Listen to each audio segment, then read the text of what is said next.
Larry and Charles McDaniel Jr. were too young to know their father.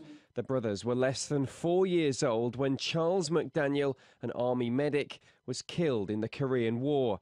Last week, Charles Jr. received a phone call to say his father's ID tag had been recovered from North Korea. I have to say I didn't think about the emotions that were very deep, even though I was a small boy and have very little memory of my father. But I sat there and I cried for a while, and it took a while to compose myself. The tag was found in a box with some human remains that will now undergo DNA analysis at a lab in Hawaii. Altogether, 55 boxes of remains were returned to the US after an agreement was struck during President Trump's June summit with Kim Jong-un.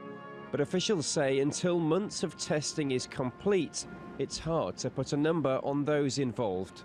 When we got 208 boxes over a 5-year period in the early 90s, it turned out after many years of testing, there were approximately 400 individuals represented across those boxes.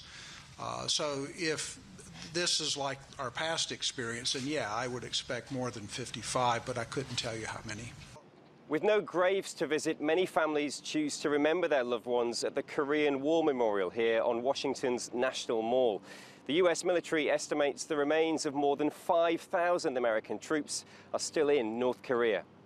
If relations between the two countries continue to thaw, the US is hopeful that joint recovery expeditions can begin inside North Korea. With the numbers that are in North Korea, we believe the only way to repatriate them would be field recovery, field investigations that we conduct jointly with the North Koreans. So that will be part of the dialogue. It will be months, possibly years, until all the recently returned remains are identified. But almost 7 decades after their father died, Larry and Charles say they finally have some closure. Harry Horton, TRT World, Washington.